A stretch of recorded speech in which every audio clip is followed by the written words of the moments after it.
2 Years Before the Mast by Richard Henry Dana. The book is read by Bernard Mays.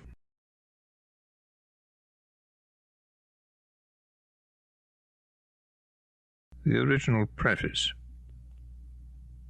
I am unwilling to present this narrative to the public without a few words in explanation of my reasons for publishing it. Since Mr. Cooper's Pilot and Red Rover, there have been so many stories of sea life written that I should really think it unjustifiable in me to add one to the number without being able to give reasons in some measure warranting me in so doing. With the single exception, as I'm quite confident, of Mr. Ames's entertaining but hasty and desultory work called Mariner's Sketches, all the books professing to give life at sea have been written by persons who've gained their experience as naval officers or passengers, and of these there are very few which are intended to be taken as narratives of fact. Now, in the first place, the whole course of life and daily duties, the discipline, habits, and customs of a man of war, are very different from those of the merchant service.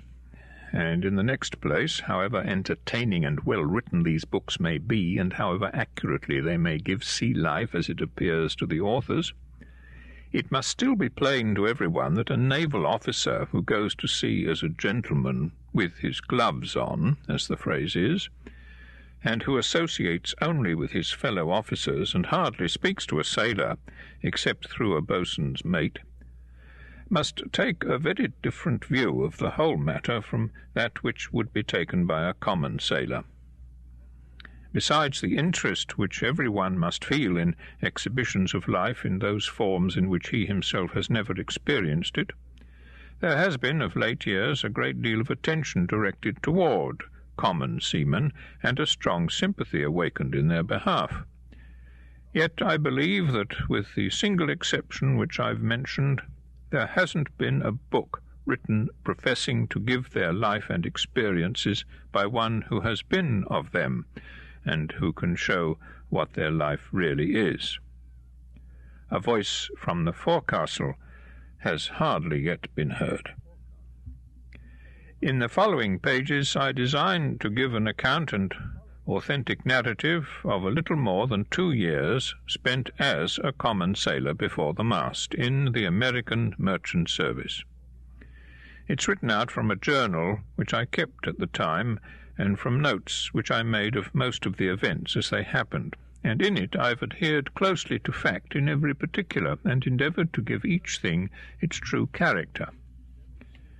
In so doing, I've been obliged occasionally to use strong and coarse expressions, and in some instances to give scenes which may be painful to nice feelings. But I've very carefully avoided doing so whenever I've not felt them essential to giving the true character of a scene. My design is, and it's this which has induced me to publish the book, to present the life of a common sailor at sea as it really is, the light and the dark together. There may be in some parts a good deal that is unintelligible to the general reader, but I've found from my own experience and from what I've heard from others that plain matters of fact in relation to customs and habits of life new to us, and descriptions of life under new aspects, act upon the inexperienced through the imagination, so that we're hardly aware of our want of technical knowledge. Thousands read the escape of the American frigate through the British Channel in The Pilot, and the chase and wreck of the British trader in the Red Rover, and follow the minute nautical manoeuvres with breathless interest, who do not know the name of a rope in the ship, and perhaps with none the less admiration and enthusiasm for their want of acquaintance with the professional detail.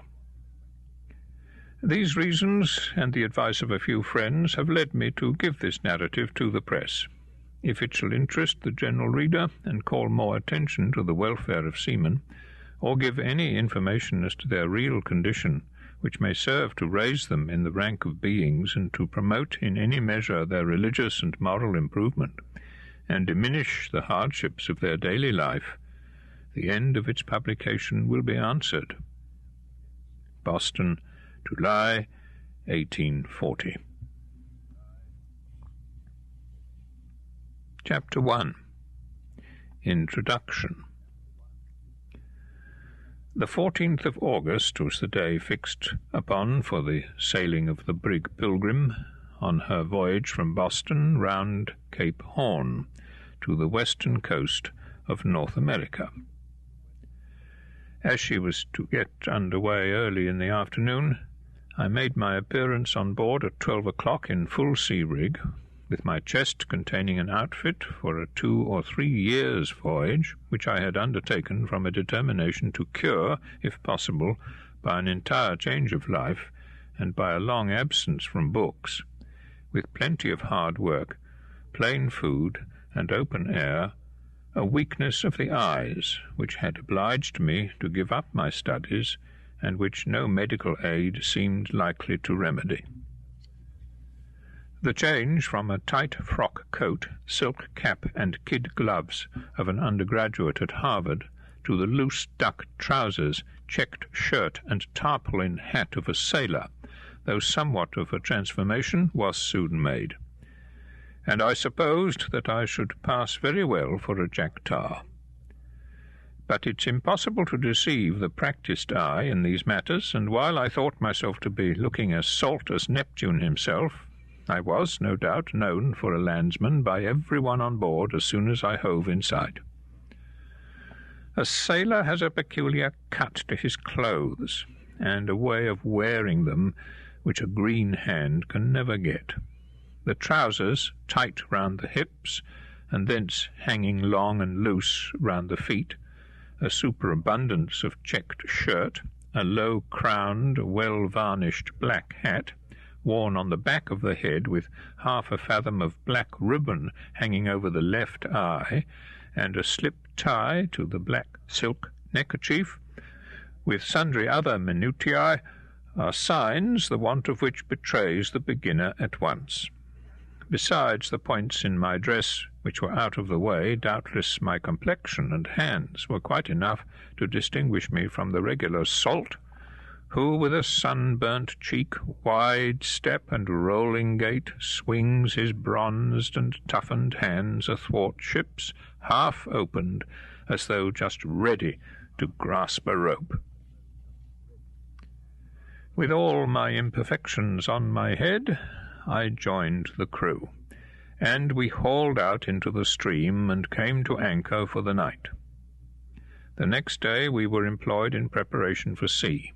reeving studding sail gear, crossing royal yards, putting on chafing gear, and taking on board our powder. On the following night I stood my first watch. I remained awake nearly all the first part of the night from fear that I might not hear when I was called, and when I went on deck, so great were my ideas of the importance of my trust that I walked regularly fore and aft the whole length of the vessel, looking out over the bows and taffrail at each turn, and wasn't a little surprised at the coolness of the old seaman whom I called to take my place, in stowing himself snugly away under the long-boat for a nap. That was a sufficient lookout, he thought, for a fine night at anchor in a safe harbour. The next morning was Saturday, and a breeze having sprung up from the southward, we took a pilot on board, hove up our anchor, and began beating down the bay. I took leave of those of my friends who came to see me off, and had barely opportunity for a last look at the city and well-known objects, as no time is allowed on board ship for sentiment. As we drew down into the lower harbour, we found the wind ahead in the bay, and were obliged to come to anchor in the roads. We remained there through the day and a part of the night. My watch began at 11 o'clock at night, and I received orders to call the captain if the wind came out from the westward. About midnight the wind became fair, and having summoned the captain, I was ordered to call all hands.